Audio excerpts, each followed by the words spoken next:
Good Saturday morning, everyone. Giving you a live look out over Bow Mountain. We're waking up to some sun and beautiful blue skies. Still a little bit hazy, but we do have some good news on that front, so you're going to want to pay attention to that.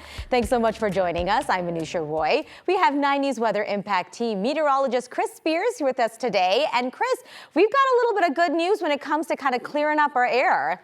A little bit, yes. The high pressure that kind of controls the flow of smoke coming in here, it shifted a little bit. So you probably saw late yesterday, you're starting to see a little bit more blue in the sky. And that trend should carry us at least through today before a few more areas of smoke work back through. Working up with some beautiful temperatures this morning, 67 out at the airport, very pleasant, although that's a big jump. It was 60 just last hour, 47 up there in Leadville, 61 over in Rangeley and Alamosa, waking up to 50 degrees. A few showers rolled out of Utah overnight, and they're still out there on the western slope. We should see these showers dissipate as they approach the Continental Divide, and then they'll come right back as we start, or I should say continue the daytime heating process. A few storms today could get a little bit strong, so we're going to be watching that for you. Hail, gusty wind, the 2 primary threats. By about noon is when we should see storms popping up, and then between about 1 and 4 o'clock, the biggest chance here in the metro area. We'll detail this more and preview the heat coming back in just a bit. All right, thanks so much for that. Breaking news overnight, Israeli airstrikes hit a school and a hospital in central Gaza, and at least 30 people were killed. We are working to learn more information about that airstrike, and we'll continue to update you as we learn more as well. Also right now, Denver police are investigating a deadly crash that happened overnight just outside Coors Field. This happened on 20th and Chestnut. We know a motorist and a motorcyclist were involved in this crash. We have reached out to Denver police for more information. As soon as they update us, we'll pass that along to you as well. Developing right now, a proposed plan to add a new bike lane could eliminate some street parking north of Sloan's Lake. The city sent nearby shops a notice about the possible plan, and it's sparking some mixed feelings between business owners and bikers. 9 News reporter Brianna Clark is here now, and Brianna, these changes could happen along West 29th, a street that already actually has a bike lane. That's right, but it's unprotected. The city says adding a protected bike lane could address some of the safety issues there. It would go from Sheridan to Federal Boulevard along West 29th. To do this, the city would have to get rid of more than 200 parking spots on one side of the street, the side in front of Christina Trostel's salon. She tells us she picked this spot 2 years ago because of the parking. Now she's worried if the city moves forward with the plan, it'll not only impact her salon, but other businesses as well. Well, I feel as a new business owner, it would mostly impact any new client traffic that we would have. I think that having accessible parking and parking that is close in proximity is vital to a new business like mine. If it's too hard, people just won't come. I've had a few close calls on 29th, but thankfully nothing too serious. Paint will not protect you if a driver decides to get a little closer to the bike lane. Cyclists we spoke to say biking along 29th can feel dangerous because of the speed of traffic. This proposal would add a physical barrier between vehicles and bikes. The city says its data shows there are a lot of serious crashes right here in this stretch of roadway. We also looked at that data. Since the existing bike lane, though, was added in 2016, we learned there have been 0 bike or pedestrian crashes here. No word yet on when an official decision will be made. Businesses tell us they also haven't received a timeline. Reporting live, Brianna Clark, 9 News. All right, thanks for that update. We appreciate it, Brianna.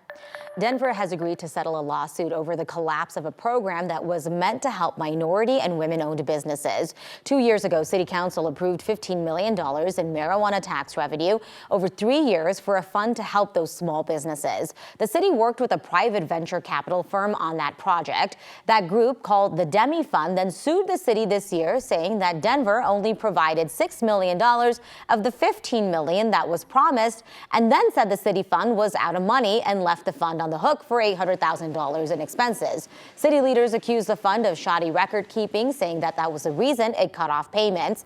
They've reached a settlement requiring Denver to reimburse the fund for the $800,000 in unpaid invoices. Both sides did release a joint statement trying to put a happy spin on this, saying, quote, creating something new is not easy, and said the city will, quote, continue to look for creative ways to partner with traditionally disadvantaged businesses.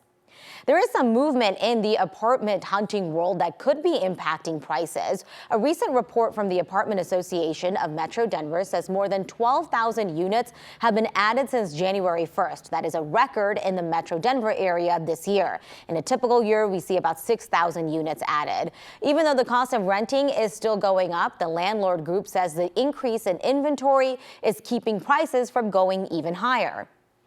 You build units to make the existing units around them more affordable. If you build an expensive unit, it doesn't mean somebody without money can afford it, but it does mean that somebody with money is not going to compete with that other person for the other unit. 40,000 units are under construction in the metro area right now. Also right now, more than 2,000 firefighters in California are battling the Park Fire. This has been burning since Wednesday afternoon. So far, the Park Fire has burned more than 300,000 acres or 480 square miles. Mandatory evacuations have been ordered in Butte County, where the state's deadliest wildfire, the Camp Fire, killed more than 80 people in 2018. This county has seen time and time again where people have waited too long and they have lost their lives. If the fire blows over, I can't make any promise or guarantee that we can get up there to save your life. At least 3 firefighters have been hurt fighting this fire. Officials believe it was started by arson. They've now arrested a man from Chico accused of starting the fire by pushing a flaming car into a gully. And in Oregon, hundreds of firefighters are also dealing with a massive wildfire. The Durkee fire has now covered at least 288,000 acres or 451 square miles. Thousands of people, again, they are under evacuation orders. So far, this fire is 27% contained. Officials believe it started because of lightning. It has been nearly 3 weeks since we last saw Hurricane Beryl, but more tropical storms could be coming. According to a hurricane expert at CSU, it is coming sooner rather than later. The research scientists say tropical activity in the Atlantic usually ramps up during the second half of August. Forecasts from the Climate Prediction Center have highlighted an area for potential tropical development from July 31st to August 6th. Now to the debate over the debate. Former President Donald Trump says that he is not committing to any future presidential debates until the Democratic Party officially chooses a nominee. Regardless, ABC News is moving ahead with preps for September 10th. Vice President Harris is the presumptive Democratic nominee, has not been formally nominated yet. Democratic delegates are expected to vote virtually to confirm her by August 7th.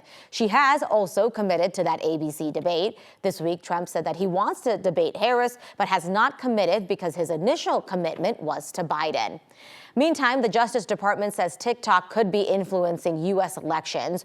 In court filings on Friday, the Justice Department raised concerns that the social media music app's algorithm could allow the Chinese government to influence voters. The filing is in response to a federal lawsuit that TikTok brought against the U.S. government in May. The lawsuit was an attempt to block a law that could force a nationwide ban of the app. According to the law signed in April, TikTok has until mid-January 2025 to find a new owner, or it could be banned from the U.S. entirely.